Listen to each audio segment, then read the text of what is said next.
flawless experts who have all the answers. That's not this podcast. Instead, we chat with professionals who love what they do, have wisdom to share, and can laugh at their own mistakes. I'm Mark, and I'm the host of the WorkPlay Solutions podcast. So let's laugh, learn, and discover the joy of work. Boo, boo, boo.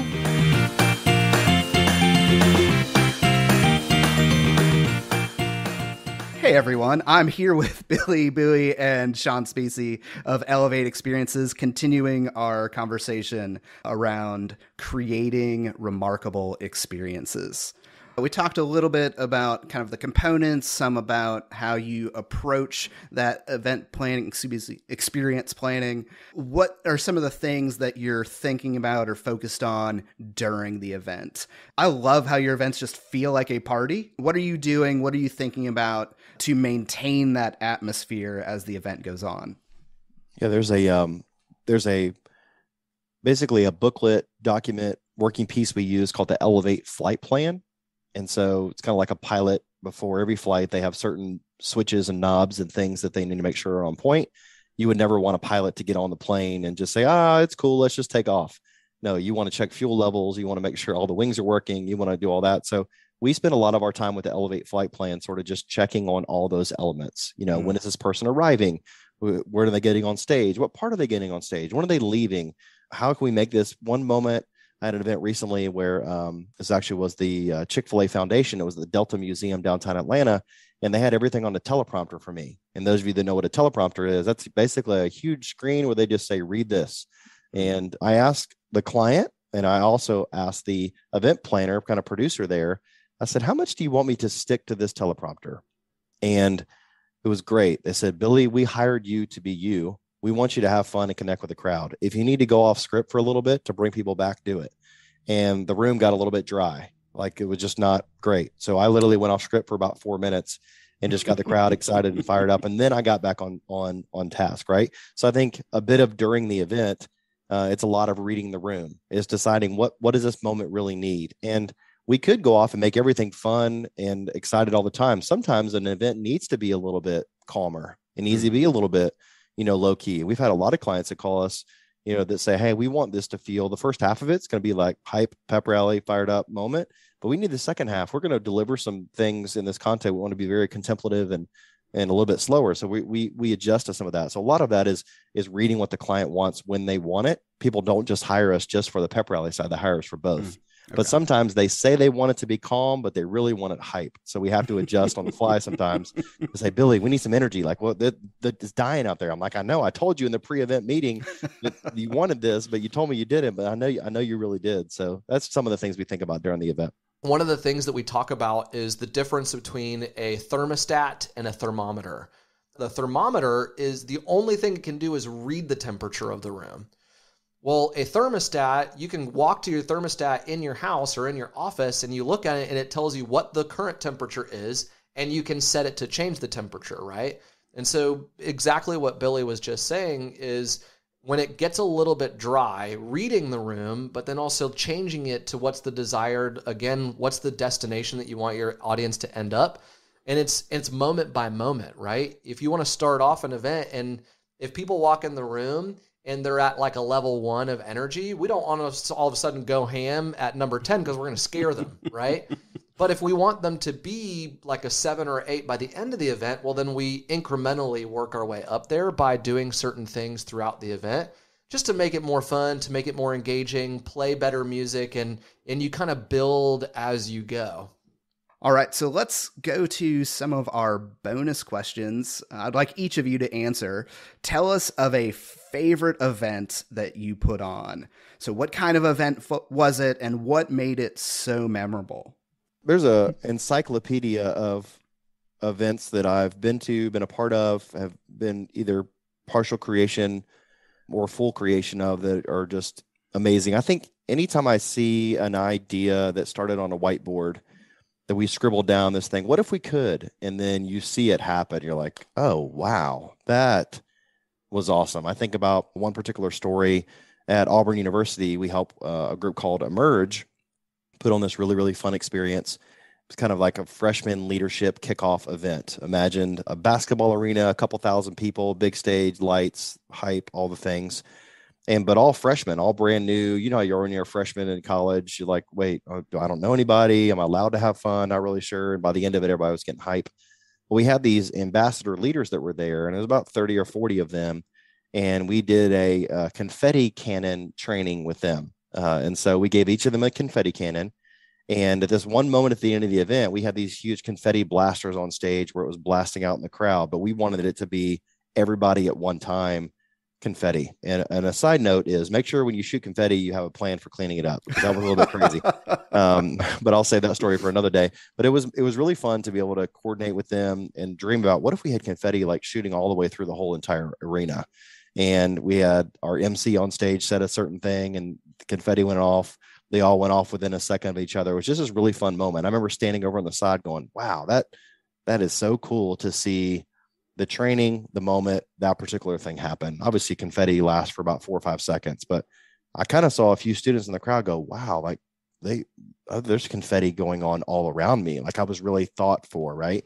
And I think at the event, when something happens in the audience, you realize the event planner or the producer thought about something and then that thing actually happened. I have a lot of stories where something intentionally we wanted to happen and it didn't necessarily happen the way we wanted it to, but that's just one that comes to the front of my mind. Yeah, that was a really special one, and I still like the pictures from that moment are still some of the more epic ones that we have in our database in our archives. One of them that comes to mind for me was coming up on a year ago. It was a women's conference that was hosted internally for women that work within an insurance agency. So it's like J. Smith Lanier and Marsh McLennan agency, like together. I think that they recently had a merger acquisition. And so all the women in the company came together, and there was a amazing woman named Holly. She's a friend of ours. She's incredible. And she was the facilitator, and we were hired to produce the overall experience. And it was a hybrid one. So about 250 women online and about 40 women in the room. And the way that we design the hybrid experiences, we always want the audience, the two different audiences, to feel like they're attending the same event. And one of the ways is that they can interact with each other and the speaker can really easily interact with both. So we had computers with cameras and TV monitors up, when we call them Zoom walls, so that the in-the-room audience could see the Zoom audience and the Zoom audience could see the in-the-room audience. And then the speaker or the audience, either one, could walk up to the cameras and interact with them. You could see the chat as it was coming up. We would ask questions. We'd say, hey, for this next segment, we were kind of coaching, because it doesn't come in this new, like now that COVID has happened, more speakers and more facilitators are becoming more and more used to doing hybrid stuff, but it still doesn't come naturally and intuitively. So it just took a little bit of coaching and planning. So between sessions, we'd say, all right, hey, Holly, I was with Holly running the production. I said, hey, Holly, I think it would be great experience-wise if you asked one table a question and then ask Zoom a question, and then ask a table in the room a question, then ask a group on Zoom a question, because we did like Zoom breakout rooms, right? As if they were at tables at the conference itself. And so the feedback that we got afterwards, that's always my part of my favorite is like, what's the feedback immediately as the event is ending? And the women were enjoying it. It was so much fun. I think about another one that me and Billy did together. It was an award show a couple years ago, and the dance party and the celebrating and the whole thing culminated in like this really fun celebration afterwards. So people didn't want to leave. And there's actually a picture somewhere in our archives of a woman like giving me the bird, because I was the DJ and I had to tell everyone like, no, we're shutting this down. Like, you got to go home. And she didn't want to leave. Now she was smiling while she gave me the bird. So it was like a joking manner, but still like it was just kind of a fun moment. That was one recently. And then I think anytime groups come together, like the big one that we just did for Chick-fil-A in Southern California, which we have a podcast on our podcast about it. Our podcast is called Mic Drop Events, a shameless plug there, where people can listen to the story and you can grab a link to the case study. We actually just put out the highlight video on YouTube yesterday or 2 days ago. And so that one was a really fun one, because it was people that wanted to inspire their team to say, hey, there is opportunity here within the organization. And then the feedback afterwards of hearing text messages and team members that were somewhat checked out. Now all of a sudden they were like leaning forward. They're like in their seats. They're engaged. They're hearing these things. But then beyond, what are the ripple effects of the event? And what they were doing afterwards was saying like they were more engaged at work. They were like, hey, I'm excited. Like, what can I do to grow and to have more opportunity and more responsibility within the company? Like those kinds of things really liven all of us up. Awesome. I love that. One of my favorite things on our podcast is knowing that it's healthy for professionals to be able to laugh at their mistakes. So let's spin the wheel of embarrassing moments. Tell us a story of professional failure where you were the one that screwed up, and what did you learn from it? I can go first. So when the pandemic happened and our business basically evaporated, we went through somewhat of a rebrand where we launched a new product, a new service that we could do, which is helping people stream their events. And so we would do pretty much bi-weekly webinars, like twice a week we would do webinars. Hey, here's how to use tech. And we would teach people the new tech that we were ourselves learning because we were new to it also. And we said, hey, here's how to do the experience. And so then we started to have clients that would hire us to do these for us. And it was about a 50-50 chance of me not hitting the record button, because what we would do is we would go live on the webinar, we would go live on the event, and there was, again, so we would go live and we wouldn't record the pre-show because we were testing things, we were showing slides, we were exiting out so you'd see like the computer desktop and things like that. We were testing the microphones and the computers, and there's probably like 50% of those recordings are about 8 minutes into it when I hit the record button. And at the end, I'd be like, Billy, you're going to kill me because I forgot to hit record again. So that was, there's probably about like 10 to 15 instances of that happening, of webinars. It was more on the webinar side than it was on the actual client event. Client event, I was a little bit more on top of it, but we started to put like these huge things that said like hit record. I guess what's your takeaway from that? I mean, my takeaway to some degree is like hit record early and then edit off, like trim off what you don't need. That's one of them. Create a system, whether that's a giant Post-it note that's sitting there staring you in the face.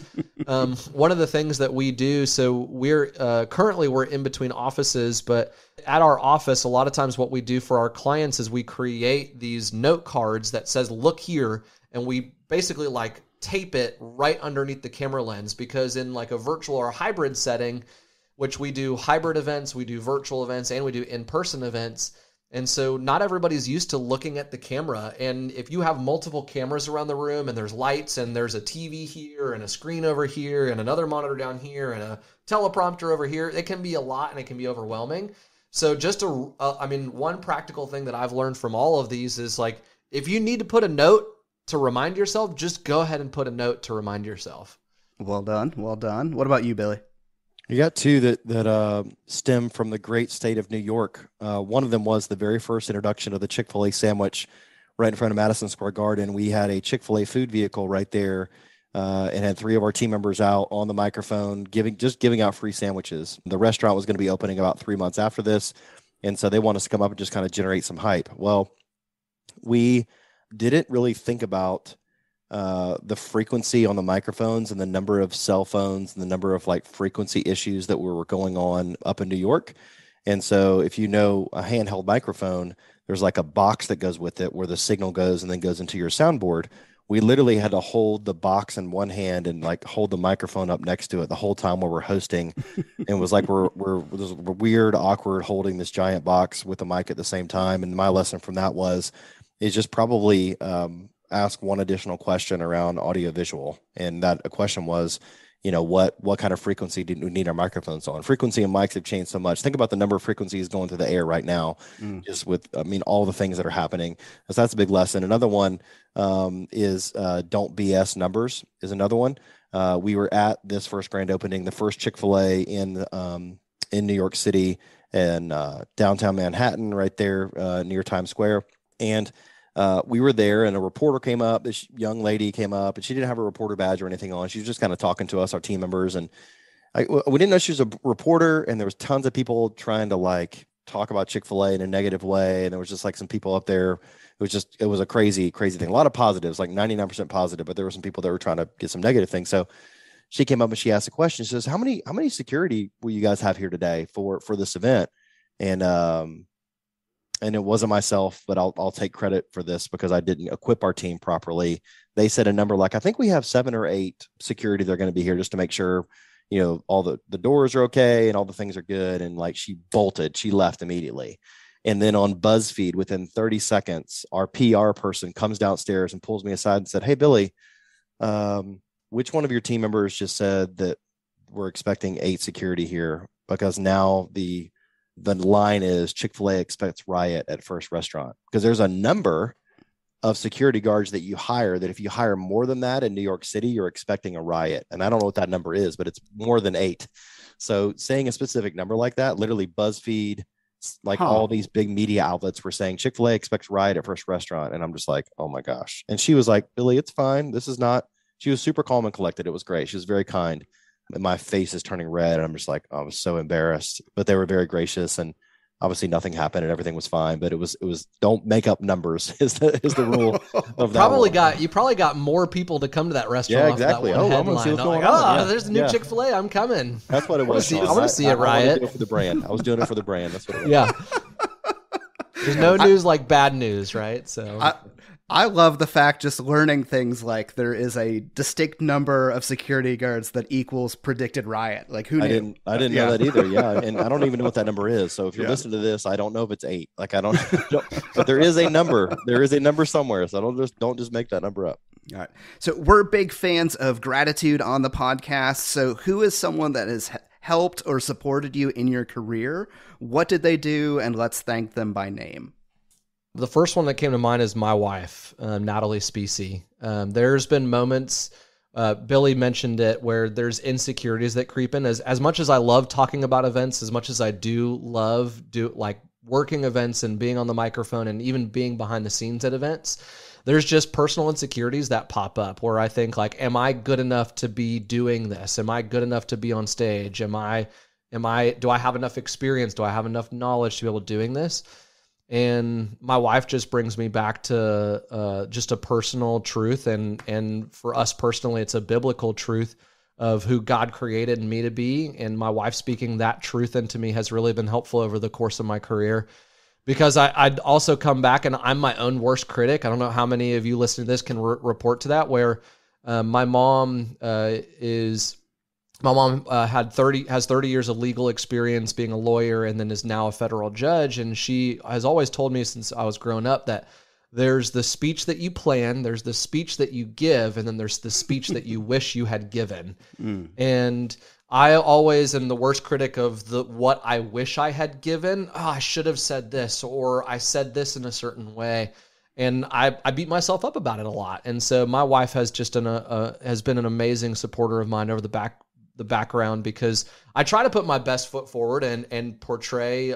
I've been complimented on being confident, but I'm not always the most confident person. So that's the first person that comes to mind for me. Okay. Well, my wife just walked in and gave me a venti Starbucks. So I have to say, I'm so grateful for her, and it's been really fun. She's an entrepreneur as well, and she started her own business and is absolutely dominating it. So she inspires me, but I'd be lying if I said she was the first person that popped in my head. She was not. The first person that popped in my head was a gentleman named Ben Ambuehl. And Ben Ambuehl, he did the speech at my wedding. He's been one of the biggest advocates of Elevate from the very, very beginning. He's been someone that we are radically different from how we think about like planning and putting things on paper and logistics and all the things. But man, the heart is so true and solid and the same. And he's helped so much over the years. Just remind me of what Elevate is. And he's helped me avoid a lot of stupid mistakes. He's helped me just think through things. Incredible sounding board as a part of our board at Elevate. And man, I'm grateful for him. And there's a myriad of people. Goodness, I almost feel guilty in these kind of moments just saying one, because I just think of what Sean did on this call, like battling through in the pandemic. I mean, we went from 17 people. We lost $1.8 million of revenue in 3 days. I mean, literally our whole business just about went away. And I'm laying on the floor in my office most days underneath my desk, staring up at it going, holy crap, what are we going to do? And, you know, I'm thankful that Sean was like, all right, game, we're in. Like, what do we need to do? Let's adjust. We changed our whole like warehouse area we had from storage stuff into a studio. Said, okay, well, let's figure this out. And I'm thankful for Paul Cullen. I'm just going to give a list. Screw it. Yeah. I'm grateful for Paul Cullen. Paul Cullen is someone that, you know, early in the pandemic says, I don't know what we're going to do, but we need Elevate to help us figure out this virtual thing. And they hired us for about 15 events when we didn't have anybody that was doing anything with us. I'm thankful for people that trusted us to put on virtual 5Ks. Joshua Harrelson, who actually was a gentleman who helped find the money to for Elevate to thrive in a unique season that we needed. We needed cash as a business to get going and get started. He was one that was pivotal there. I'm thankful for Keith O'Carroll, who is my high school baseball coach, who grabbed me by the shirt and looked me right in the face and reminded me who I am. I was a pitcher back in the day. And I was the kind of pitcher that needed somebody to get in my face. I enjoy that. I don't like the beat around the bush stuff. I like the tell me straight. And he was like, you know, and I'm just going to say it, you're being a wuss right now and filling the other word for that. And like, you've got something great inside of you. You need to throw that damn baseball like you were meant to do it. And then he walked away. I was like, I wanted to punch him. I was like, no, hell no. I'm thankful for Miss Conway. Miss Conway was my 4th grade teacher. Miss Conway pulled me outside the hallway when I was throwing spitballs in class, and I was just a knucklehead kid. And man, y'all, if y'all knew me back when I was in middle school, high school, you'd be like, dude, what is, like, there's no way. I'm an author now, dude. I wrote a freaking book. I got an 860 on the SAT. What the hell am I doing writing a book? Like, I can't even write. And I got a book now. And I went back and I got to tell Miss Conway this. And you know, and she pulled me out in the hallway when I was being a knucklehead kid, and I was like 5'5", and she was like 4'1". I feel like she was looking up at me as like a 5th grade teacher. And she goes, you got greatness. I remember she goes, you got greatness inside of you, but right now you're being a knucklehead, and I need you to step up and be something great. And I was like, don't talk to me that way. Like I wanted to punch her too. I'm like, there's a pattern of me wanting to punch people, but I don't like to punch people. But Miss Conway believed in me and saw in me something that I couldn't see. And so if you're listening to this podcast and you're mad that I didn't say your name, there's so many others that I could say. I mean, so many others. I'm thinking about a list now, but here's, I'll close it with this is, I went to a live taping of Family Feud, and Steve Harvey. It's basically a comedy show that happens to film Family Feud at the same time. The dude's hilarious. Like, yes, they film Family Feud, and then he comes in the audience and just lets people like talk, and he asks questions. And somebody said, Steve, how do you stay so focused? You got a talk show, you got Family Feud, you got all this stuff. He's like, gratitude, man. And he pulled out his phone. He said, I have a note section on my phone, and I type in things that I'm grateful for, and I say them out loud every single day. He said, that's what changes. He says, something happens in your spirit when you just out loud say the things you're grateful for. And obviously that turns into prayer, that turns into like worship and praise, like whatever you believe. If you're listening to this, like that turns into an outward expression of what's happening in here. And there's just something beautiful about that. I was like, that's pretty dope. So even just in this podcast, allowing me space to say those names just gives me like I'm so grateful. Like, what am I going to complain about? Like, what am I going to be down about? Like, why would I even spend a minute of my time being down about something when I can remind myself? But that was not happening in my spirit 7 minutes ago. You know, so there is an outward like thing that it does to your body. So anyway. Love that. Wrapping up, we'll do final thoughts in a minute, but before we do, where can people find you? And is there anything, you've mentioned a couple things you're promoting right now, but where can people find you? I see a puppy. My wife just texted me and she said, I don't like this text. She said, puppy, it needs a home. Ha ha. Kind of not kidding, but kidding. Sorry. We're not getting a puppy. What does that mean for where people can find you, Billy? They're not going to find me having a puppy. They're going to find him at the bar having a drink. Yeah, I need a couple drinks after that. Oh my gosh. This is probably the first time we've ever had a picture of a puppy interrupt the conversation, but I love it. So I'm going to give you, a classic end of the podcast. There's about 5 places I can tell you to go. Mm-hmm. Right. I don't want to confuse anybody. Is there going to be links at the bottom of the podcast and all the things? Yeah. Okay. So let me give you a couple places to go. Number 1, head over to Instagram. We just revamped our entire Instagram. We kind of deleted a lot of the things that were there and sort of started over with like fresh content. That is the place where we're going to be putting stuff. Number 2 is I want you to join the Elevate Discord server. We are spending a lot of time in there. That's where you can get directly in touch with us. We have our own currency called the Elevate coin. Anybody that joins gets a free coin. which today, right now, it's 46 cents is what our coin is worth. So we'll give you 46 cents for just stopping by. Our website, elevateexperiences.com, is when you watch this, it might be brand new. Right now, it's still good, but it's not brand new. But those are the places. We're on TikTok heavily. TikTok is called Events People Love. That's where you can kind of see the more lighter side and fun side of us. But that's where you can find us hanging out. A lot of other things we could mention now, but I think if you started there, if you have heard something you like from this, man, join us. We have a podcast. We have a weekly newsletter. There's a lot of ways to connect with us. We just want more people that hear what we're talking about, go, man, I resonate, and come and join us in the story. And not just to hear us, but we want to hear your story too. So that's where you can find us. What is one thing you want to leave our audience with? Sean, go for it. Great. And we have a special guest now. Here's my daughter. Oh, fantastic. Hi. I got a dimple. You got what is that? Dimple. It's a toy. Dimple. I don't know what it is. Okay. It's called a dimple. Awesome, baby. Hey, Daddy's almost done. Can you go close the door, please? All right. Miss Gemma, she just had a birthday. She's 5. She did. Happy birthday. You pick it up wherever you want. We'll figure it out.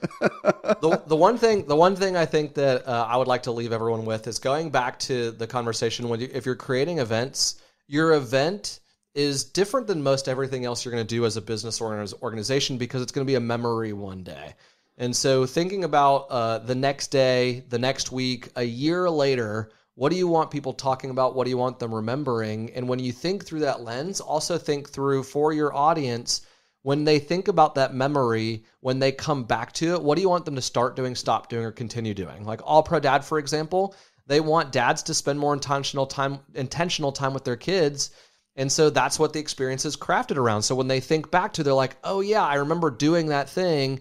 And they remember talking about that concept. So then they either set, like one of the practical things that I still think about, because I've done so many of these events with them before, is once a month, like on your child's birth date. So like my daughter's born on July 12th. So every month on the 12th, a recurring calendar to do something special, just one-on-one with her. So something simple like that you can focus on one small habit, but do that through a powerful memory. Thank you, Sean. Thank you, Billy. My guests today have been Billy Boughey and Sean Specie of Elevate Experiences. Very excited to have their wisdom, enthusiasm, and energy on the podcast today. So check them out. And thank you all. We'll see you next week. If you enjoy this podcast, please leave a review. Tell a friend. Give us a gold star. Or call my grandma. And if you want unforgettable events and training that's fun, like for real fun, get started today at workplaysolutions.com. I know I want that. Boo, boo, boo.